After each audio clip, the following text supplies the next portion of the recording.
안녕하십니까. 2025년 12월 14일 생명의 바다교회 주일 낮예배를 시작하겠습니다. 오늘은 우리 교회 표어를 약간 바꿨어요.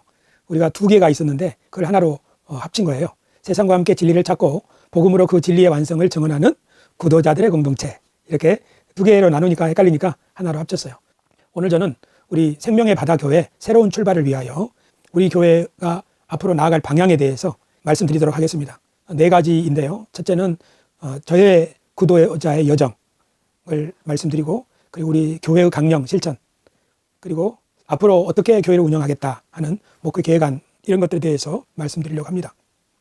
저는 지난 화요일 12월 9일부터 토요일까지 성 베네딕토회 요셉수도원에서 있었어요. 거기에 양식을 싸가지고 가서 지금까지 한 6개월 예배를 드리고 있는데, 우리 생명의 바다 교회가 앞으로 어떻게 해야 될까, 또 나는 앞으로 어떤 목회를 해야 될까, 이런 기도 제목을 가지고 간 거죠. 사실 6개월 동안 한 곳에서 예배를 드리면서 이렇게 보니까 경제적으로도 압박이 오고, 그래서 어떤 일자리를 구해야 되는가, 앞으로 하나님 나의 길을 어떻게 인도하실까, 여러 가지 고민이 됐기 때문에 그런 문제를 가지고 기도하기 위해서 기도원에 간 거죠. 이번에는 책을 한 권만 들고 읽어야지, 그런 생각으로 아브라함 헤셀의 예언자들을 가서 읽어야 되겠다, 그런 마음을 가지고 아브라함 헤셀의 책 예언자들부터 4권을 챙겼어요. 그리고 맨 마지막에 이건 심심풀이로 가서 읽어봐야지 하고 잡은 게 도미닉 크로산의 예수는 누구인가 라는 책이었어요. 그런데 이 책 첫 페이지를 보니까 2017년 12월 15일에 구입을 했더라고요. 그러니까 이 책을 8년 만에 다시 읽게 된 셈인 거예요. 그래서 이 책을 읽으면서 심심풀이로 읽어야겠다라고 한 그 책이 앞눈에 그냥 확 들어왔어요. 수도원에 가가지고, 그것이 천보산이 있었는데 천보산을 오르면서 정말 숨을 헐떡이면서 땀 뻘뻘 흘리면서 오르면서 내려오면서 내가 지나간 삶 동안 사역을 어떻게 했나, 그런 고민을 하게 되었던 것이죠. 오늘 저는 그 도미닉 크로산의 예수는 누구인가 라는 책을 읽으면서 나는 이렇게 앞으로 사역을 해야겠다, 그런 깨우침 같은 것을 나누려고 하는 거예요. 사실 제가 신학적으로 큰 도움을 받았던 사람은 톰 라이트죠. 톰 라이트는 하나님의 나라에 대해서 성경의 큰 그림을 이해할 수 있도록 그의 글을 읽으면서 큰 도움을 받았어요. 그래서 예수 그리스도의 사건이, 예수 그리스도의 사역이 사실은 저 창세기부터 이어지는 하나님의 큰 계획을 완성하는 절정의 시간이었다. 이 책은 그 혁명이 시작된 날 예수님의 죽으심과 부활에 대한 이야기인데, 예수님의 부활을 통해서 사실은 단지 우리 죄가 사함받은 것이 아니라 온 세상에 지금 새로운 역사가 시작되었다고 하는 그런 책이었어요. 이 책을 읽으면서 그렇지, 내세지향적 신앙이 아니라 하나님의 대리인으로 하나님의 경륜에 동참하는 삶을 사는 것이 중요하구나, 그런 사실을 깨닫게 된 거죠. 이것은 마치 큰 그림을 그리게 된 것과 같아요. 그래서 성경을 전체적으로 이해할 수 있게 되었다고 할까요? 성경의 큰 그림을 이해하는데 도움을 준 사람이 톰 라이트였어요. 그러면서 그럼 이제 어떻게 살아야 되나 하는 그런 문제는 마커스 보그로부터 도움을 받았어요. 마커스 보그의 책 기독교의 심장, 또 마커스 보그의 고백, 이런 책을 지난 석 달 동안 읽으면서 또 이것을 중심으로 설교하면서 하나님은 예수 그리스도를 통하여 이 현실 세상의 부조리와 불법을 바로잡기를 원하셨구나. 그래서 말하자면 톰 라이트가 저 큰 그림, 그 이데아의 세계를 말했던 플라톤처럼 큰 원리나 또 하나님의 계획, 마스터 플랜, 이런 것들을 소개했다면, 마커스 보그의 글을 읽으면서는 그 철학자 아리스토텔레스가 땅의 문제, 현실의 문제, 실제의 문제가 중요하다. 그래서 마커스 보그의 글을 읽으면서 설교를 하면서, 그래, 하나님의 백성들은 하나님의 뜻이 하늘에서와 같이 이 땅에서 이루어지기 위하여 땅에서 구체적으로 무엇을 어떻게 할 것인가, 그래서 정치에도 관심을 기울여야 되고 우리 주변의 삶에도 관심을 기울이는 것이, 그것이 중요하다는 사실을 깨달았죠. 이렇게 마커스 보그의 설교를 마치고 나서 제가 기도원에, 말하자면 수도원에 가게 된 거죠. 그래서 간 곳이 천보산이었어요. 여기는 요셉 수도원에서 조금 더 안쪽으로 가다 보면 한 5분 10분 정도 걷다 보면 이 두 갈래 길이 나오는데, 하나는 기도원, 천보산 민족 기도원 가는 길이고, 하나는 절 천보사로 올라가는 길이에요. 그래서 저는 등산을 위해서 천보사 올라가는 길로 올라갔어요. 이 길을 올라가는데 참, 이 처음은 이렇게 포장이 되어서 참 좋은데 끝까지 포장은 되어 있지만 길이 정말 가팔라요. 그래서 막 땀을 뻘뻘 흘리면서 이렇게 올라갔지요. 올라가면서 제일 많이 생각한 것은 뭐냐면, 산 꼭대기에 올라가니까, 그러니까 정상은 아니고 절이 있는 천보사까지 올라가서 중간중간에 쉬면서 서울 시내를 내려다보고, 그렇게 하다 보니까 자연스럽게 내 자신의 과거도 되돌아보게 되더라고요. 그러면서 지금 참 막막한데 어떻게 해야 되나, 그런 생각을 하게 됐죠. 근데 문득 과거를 생각해 보니까 교회를 개척하려고 했을 때 그때는 우리 아이들도 어렸고 생각해보니까 지금보다 더 막막한 거예요. 그러고 보니까 신대원에 처음 입학하려고 했을 때 그때는 형편이 지금보다 정말 안 좋았던 시절이었던 것 같아요. 그런데 그때 하나님 나를 부르시는구나, 또는 우리가 주님의 부르심에 순종해야 되는구나, 그런 생각으로 신학도 하고 교회 개척도 하고 그랬다는 생각이 나더라고요. 그러면서 나의 인생은 하나님의 부르심에 응답하는 삶이었다. 그러니까 그때 지금보다 훨씬 힘들었을 때도 믿습니다 하고 길을 떠났는데 지금은 당연히 더 그래야 되지 않을까 하는 생각이 들었어요. 그래서 내가 주님께 맡은 소임을 끝까지 감당해야 되겠다, 하나님이 나를 부르시는 그 부르심에 끝까지 순종해야 되겠다 하고 다짐을 했어요. 그러면서 도미닉 크로산의 책을 읽었죠. 도미닉 크로산의 책을 읽으면서 가장 인상 깊었던 대목은 뭐냐면, 이 도미닉 크로산은 한마디로 말하자면 그 예수님, 사도 바울, 그 다음에 반모섬의 요한, 이런 사람들이 살던 시대에 주목한 거예요. 그 시대는 로마 제국이 힘으로 모든 세상을 짓밟으면서 정복, 승리를 통해서 평화를 연다는 거예요. 세상의 평화를 가져다 주기 때문에 아우구스투스는 신의 아들이다, 하나님의 아들이다 하는 이야기를 동전에다 새겼던 거예요. 그러니까 하나님의 아들, 만왕의 왕, 신으로부터 온 신과 같은 존재, 이런 호칭이 당시에 가장 익숙한 사람이 누구냐면 왕인 거예요. 황제. 그런데 그 세상에서 어떤 사람들이 모여가지고 이분이 하나님의 아들입니다, 이분이 만왕의 왕입니다, 이분이 하나님께로부터 오신 참 하나님입니다 라는 고백을 하는 무리가 있다면 이 사람들이 로마 시대에 얼마나 웃음거리가 되겠어요. 사실 모든 사람들이, 심지어 동전에도 아우구스투스 시저가 신의 아들, 하나님의 아들이라는 동전을 유통하는 세대, 그렇게 인사를 하고 그런 축제를 벌이고, 그러니까 도미닉 크로산이 본 것은 뭐냐면 어떤 시절을 이분들이 사셨나 한 걸 본 거예요.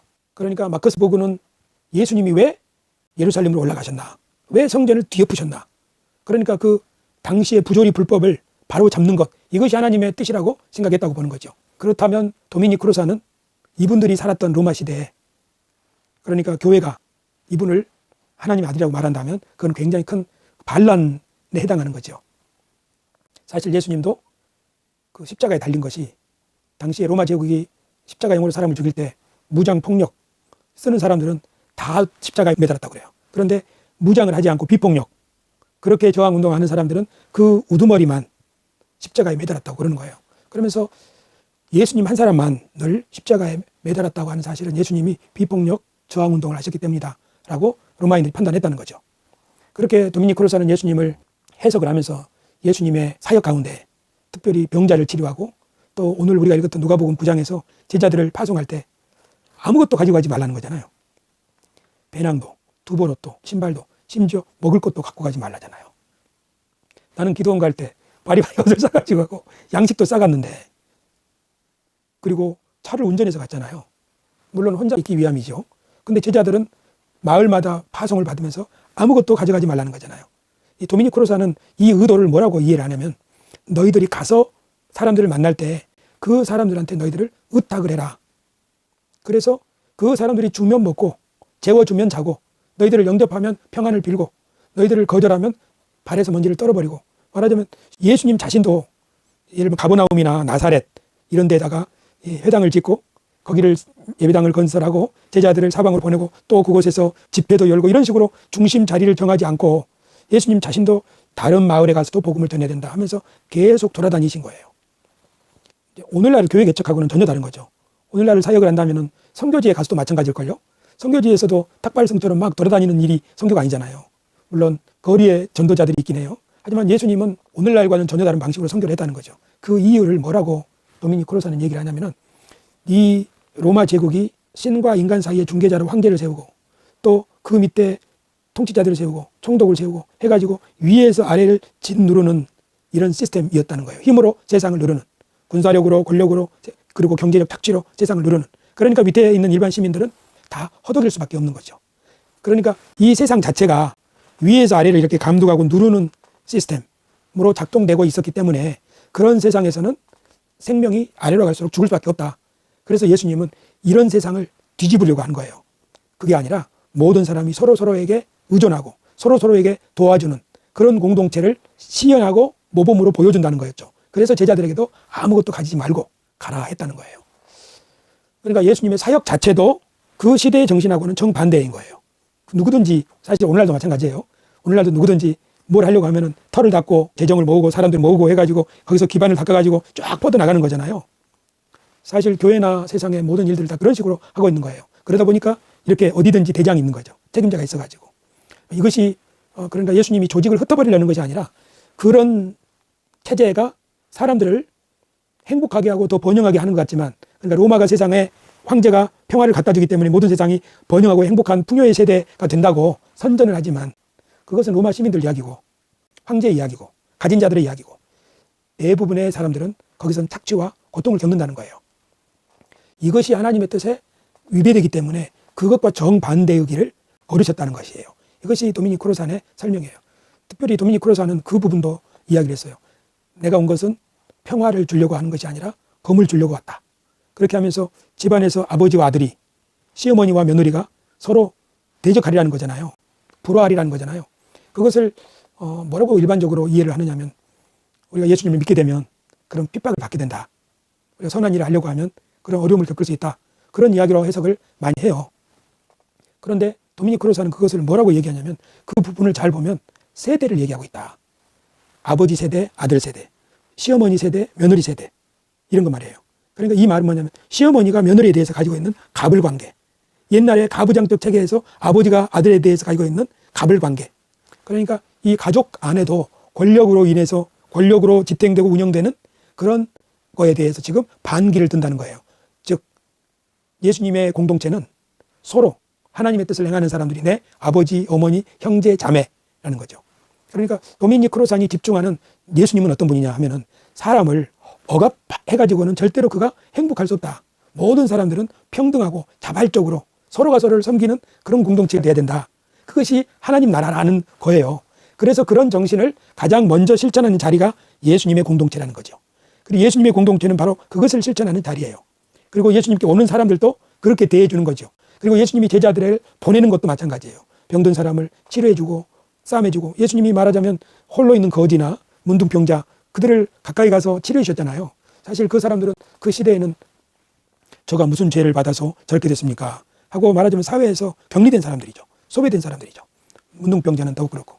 문둥병자라고 하는 것은 사실 다 문둥병자라고 하기는 그렇고 피부병이라고 그래요. 우리는 그것을 구별할 수 있는 의학적 그런 발달된 세대에 살고 있지만 옛날에는 대부분 그런 병이 나타날 때 그렇게 격리를 시켰다는 거죠. 동네에서 쫓아냈다는 거예요. 생각해보면 우리가 코로나 때 코로나 같은 그 급성 전염병이 걸려도 집안에서 이렇게 방 하나 격리하고 집 밖으로 쫓아내지 않잖아요. 근데 그보다 덜한 피부에 조그만 반점이나 이런 게 생겨도 동네 밖으로 쫓아냈다고 하는 것은 그 당시에 율법에 의해서, 어떻게 생각해보면 모든 사람들을 다 그렇게 했을까? 우리 시골의 마을에 그 어떤 집에 그 오랫동안 환자가 있었거든요. 내 생각에 그분을 내가 직접 만나지는 못했지만 정신질환자였던 것 같아요. 근데 그 사람은 방에서 안 나와요. 그러니까 그 집 식구들은 그 사람을 집에서 쫓아낸 게 아니에요. 방에다가, 내 생각에는 예수님 당시도 그랬을 것 같아요. 모든 환자들을 다 밖으로 쫓아낸 것은 아닐 것이다. 모든 여인들을 다 하대한 건 아닐 것이다. 그런데 당시 지배적인 상황이 그렇게 아버지가 아들을, 시어머니가 며느리를, 어머니가 딸을 그렇게 하는 세대 또 분위기들이 만연하지 않았나, 그런 생각을 해보는 거예요. 그런 거에 대해서 예수님은 이게 무슨 사람 사는 거냐, 하나님의 형상으로 지음받은 사람이 사는 곳은 다 평등하고 서로 위해주는 사랑의 공동체가 되어야 되지 않겠느냐 하는 거라는 거죠. 그러다 보니까 이 도미니크 코로산의 글을 읽으면서 교회도 목회자를 중심으로 해서 다 위계 질서가 있고 세상도 다 위계 질서가 있고 이렇게 되어 있는데 예수님의 정신과 우리 세상의 정신 그리고 교회의 정신, 이것은 도미니크 코로산에 의하면 좀 맞지 않는구나, 그런 생각이 들더라고요. 예수님이 오늘날에 오셔서 현재의 세상을 보신다면 어떻게 세상을 보실까? 오늘날 교회를 보신다면 나는 너희에게 세상에 공동체를 세우기 위해서 사람들을, 제자들 보낼 때 아무것도 가지지 말고 모든 사람을 그렇게, 심지어 가족 안에서도 하나님 안에서 형제 자매처럼 그렇게 대하라고, 권세 부리지 말고 그렇게 했는데 너희 지금 내 가르침하고 너무 멀리 떨어져 있는 거 아니냐? 그런 말씀을 하실 거라는 생각이 들었어요. 내가 이런 생각을 하게 된 이유는 사실 교회를 사임하고 나서 지금 있기 때문에 더 도미니크 코로산의 예수님 이야기가 더 마음에 다가왔는지도 모르겠어요. 그리고 지금 내가 그럼 어떤 교회를 세워야 될까? 예수님이 세우신 그런 공동체를 세우려면 나는 어떻게 해야 될까? 그런 고민을 하다 보니까 코로산의 이 글들을 조금 더 집중하게 된 것이죠. 그래서 이렇게 한번 생각을 해봤어요. 도미니크 코로산이 소개하는 예수님, 그 예수님은 제국의 정신, 그러니까 강자가, 유능한 사람이, 권세를 가진 사람이 모든 것을 다 알아서 한다. 밑에 있는 사람들은 이 사람 말을 쭉 따라가는 존재다. 그런데 이것이 그 세상만 그런 게 아니고 교회도 목회자가 오늘 기도하는 것처럼 주의 종이 모든 것을 다, 말씀도 성례도 모든 것을 다 하고 일반 교인들은 앉아서 이렇게 듣고만 앉아있는 이런 공동체는 예수님이 말씀하시는 그런 공동체하고는 좀 다른 것 같다 하는 생각이 들었어요. 그래서 도미니크로산의 이야기를 나침반 삼아서 우리 모토를 아까 말한 것처럼 정리를 했죠. 세상과 함께 진리를 찾고 복음으로 그 진리의 완성을 정언하는 구도자의 공동체라고 하면서 앞으로 우리가 교회를 세운다면 이런 교회를 하면 참 좋겠다, 그런 생각을 하게 됐어요. 이것은 지금 당장 이런 교회가 우리 교회다가 아니라 앞으로 지향해야 될, 그리고 이것을 늘 염두에 두고 모든 일을 해야 될 그런 우리 교회 방향이라고 볼 수 있는 거예요. 첫 번째로 중개자 없는 평등 공동체, 예수님이 제자들에게 말씀하신 그런 공동체예요. 너희 중에는 선생이나 아비나 그런 사람이 있는 것이 아니다 하는 거 말이죠. 모든 사람들이 서로 존중하고 은사를 따라서, 말하자면 여기서 목회자는 도와주는 자예요. 사람들이 구도의 길을 걸을 수 있도록 함께, 예를 들면 책을 읽어주고 함께 기도를 해주고 격려해주고 이끌어주는 존재죠. 그러니까 제사장처럼 모든 말씀을 받고 그렇게 가지고 쫙 뿌려주면 사람들은 아멘 하고 받는 그런 공동체가 아니라 모든 사람에게 하나님의 성령이 임해서 모든 사람들이 자신의 삶 속에서 진리를 찾아 떠나가는 구도자들인 거예요. 그 길을 어떤 사람은 이렇게 하고 어떤 사람은 저렇게 할 때 멘토가 되는 역할을 하는 거죠. 길잡이가 되는 역할을 하는 거라고 볼 수 있어요. 그래서 어떻게 할 거냐? 앞에는 3가지 금지, 그리고 3가지 실천, 이렇게 정해봤는데요. 첫째는 재정의 사유화 금지, 권위의 집중화 금지, 그리고 침묵과 무관심 금지. 그리고 실천은 생명의 장치, 비무장항해, 현재의 정의 실천. 3가지는 실천, 3가지는 금지. 이것은 우리가 조심하자, 이것은 멀리하자 하는 거예요. 예수님의 정신을 따르는 교회는 이런 교회가 돼야 되지 않겠는가? 이런 것은 멀리하고 이런 것은 힘써야 될, 생각해 보는 거죠. 자세히 보자면 재정의 사유화 금지는 공동체 재정의 70% 이상을 교회 내부 유지, 건물 사례비 등 그것이 아닌 외부의 정의 실천 프로젝트와 이웃사랑에 분산하여 투명하게 집행한다. 그러니까 사실 지금은 기본적으로 우리 교회들이 정반대로 하는 것 같아요. 교회 내부 운영하는데 70% 이상을 쓰고 외부로는 그렇게 못하는 거죠. 이것을 반대로 하는 거예요. 그러니까 밖으로 나누고 실천하고 하는 것. 그렇게 하려면 어떻게 되겠어요? 교회가 재산이나 건물이나 이런 것을 많이 소유하면 안 되는 거겠죠. 두 번째는 권위의 집중화 금지. 교회의 중요 비전과 재정 결정은 소수 리더십이 아닌 교회 전체의 충분한 토론과 합의, 민주적 의사 결정을 통해 이루어진다. 우리가 전에는 당회에서, 운영위원회에서도 아니에요. 당회에서 이것을 주로 결정하고 말았죠. 사실 운영위원회에서만 했어도 더 다양한 토론이나 이런 걸 할 수 있을 텐데, 그러니까 일반 교우들은 대부분 수동적이 될 수밖에 없는 것 같아요. 그러니까 이런 교회는 주체적인 책임의식을 가진 내가 하나님의 대리인이다, 우리 공동체에 대한 소속감이나 이런 것을, 책임감을 가지기가 어려운 것 같아요. 세 번째는 침묵과 무관심 금지. 이웃의 고통과 사회적 불의를 영적인 문제로 축소하거나 외면하지 않는다. 매 모임마다 지역사회의 고통 지점을 나누고 행동을 계획한다. 이것은 사실 3가지가 다 우리한테 굉장히 뼈아픈 거예요. 우리 교회 하면은 누구나 다 자기 교회 자립도 못하는, 또 자립을 했더라도 교회 중심으로 운영되는 게 많은 것이 사실이에요. 어떤 대부분의 교회들이. 그 다음에 두 번째, 교회 하면 목회자 중심의 교회가 현재 사실이에요.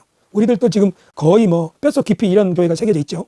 그리고 세 번째는, 이게 참 너무나 뼈아픈데, 교회를 운영하고 교회를 돌보고 이렇게 하느라고 우리 이웃이나 세상의 그 고통, 이런 것에 대해서는 그냥 우리가 기도만 하는 것뿐 구체적으로 실천은 정말 못하고 있는 상황인 것 같아요. 왜 이렇게 됐을까?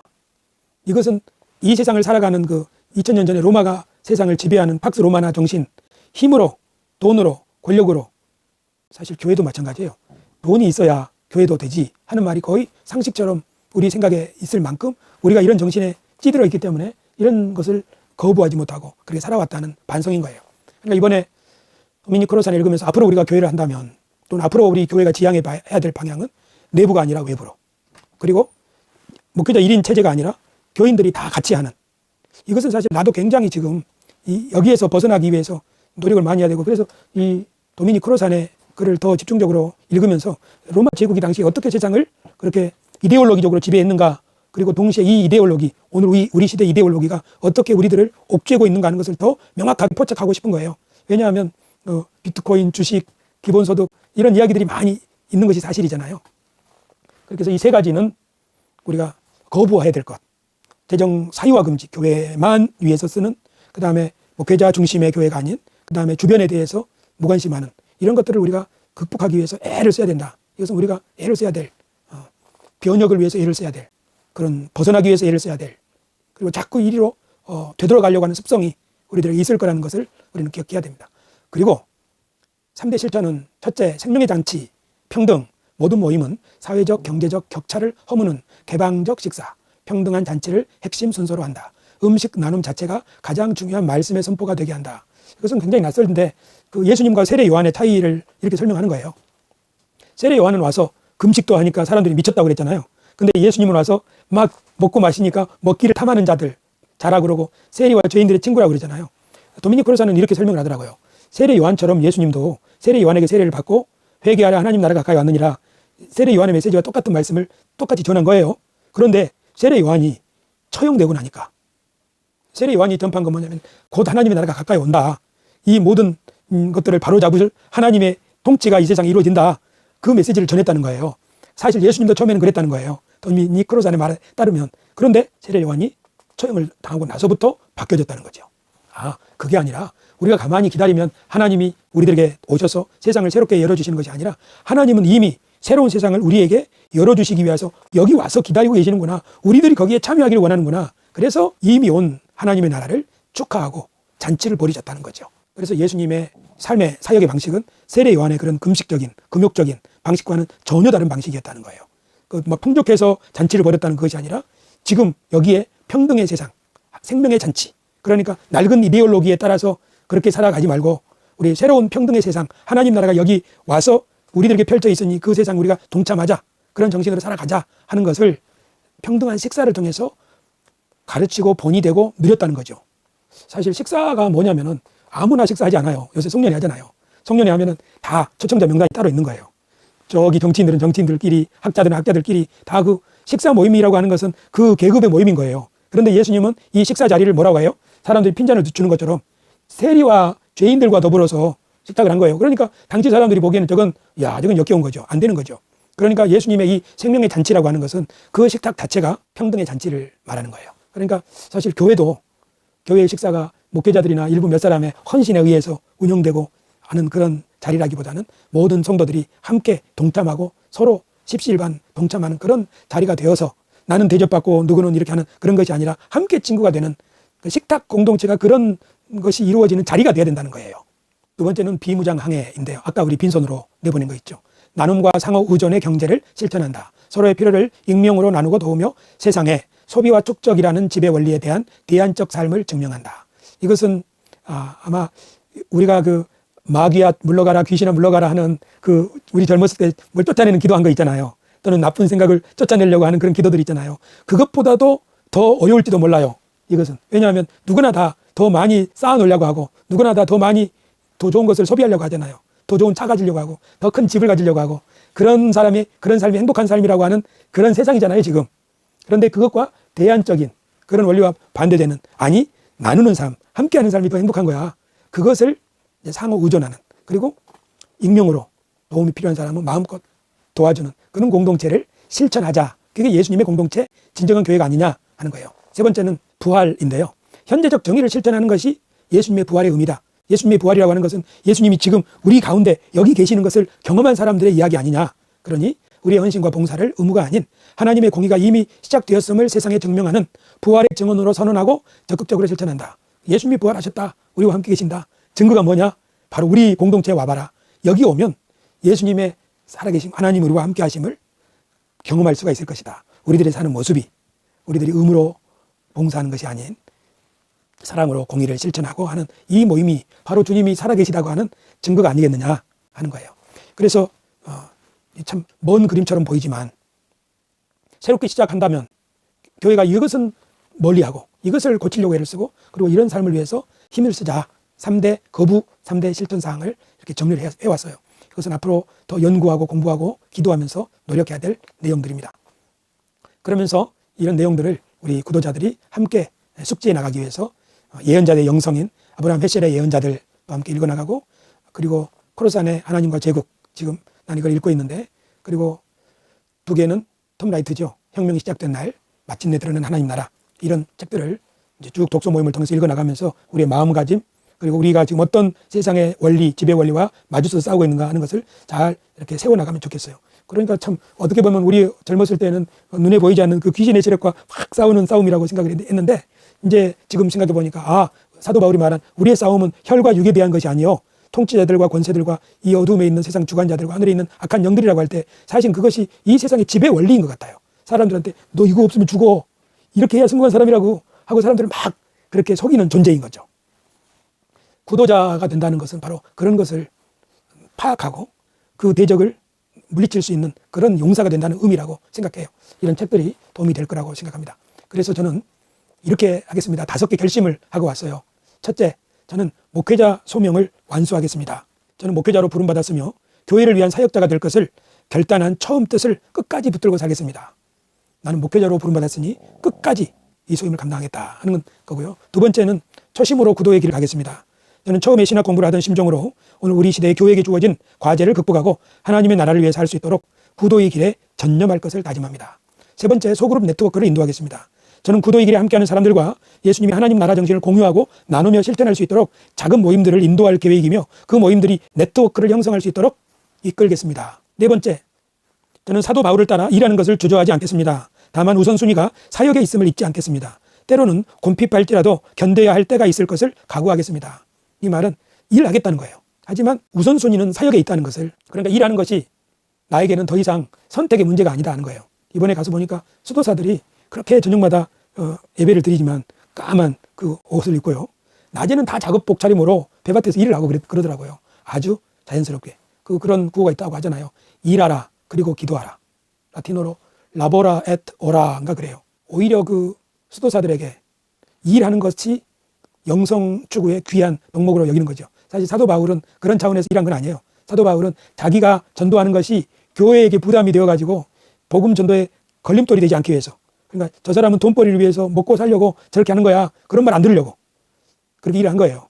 마지막, 정직하고 진실하게 진리를 탐구하고 나눈다. 끝으로 저는 언제나 진실하고 정직하게 진리를 탐구할 것이며 그것을 삶 속에 실천하고 나누는데 최선을 다할 것입니다. 그것만이 사역에서 가장 소중한 일임을 기억하겠습니다. 그러니까 열심히 탐구하겠다는 거예요. 이번에도 보니까 가서 도미닉 크로산의 글을 읽으면서 톰 라이트, 마커스 보고 도미닉 크로산 이렇게 글을 읽으면서 야, 정말 예수님에 대해서, 초기 교회에 대해서 정말 열심히 탐구해 놓은 이런 글들이 우리에게 필요하구나. 내가 알고 있던 예수님과 다른 모습을 보여주는구나. 깨달은 만큼 사역이 달라질 수 있겠구나. 그리고 현재 우리들의 삶과 교회를 비판적으로 바라볼 수 있겠구나. 그런 생각을 많이 하게 됐어요. 앞으로 이 5가지 목회자 소명을 끝까지 완수하겠고, 초심으로 구도의 길을 걷겠고, 네트워크를 형성하겠고, 일을 하겠고, 그 다음에 진리 탐구를 정직하고 진실하게 하겠다 하는 다짐을 하고 왔고요. 그래서 우리 교회는 그럼 어떻게 운영이 될 거냐? 이것은 3가지로 말씀을 드리겠는데, 첫째로는 우리 교회의 새로운 정체성은 허브 앤 살롱 플랫폼 교회예요. 우리 허브라는 게 있어요. 우리 인터넷도 허브가 있는데 여기에서 쫙 뿌려주는 거죠. 중심 센터 같은 거예요. 그 다음에 살롱은 뭐죠? 살롱은 커피숍처럼 사람들이 모여서 서로 대화하는 거잖아요. 설명을 하자면 이런 거예요. 우리 교회는 앞으로 허브 앤 살롱 플랫폼 교회입니다.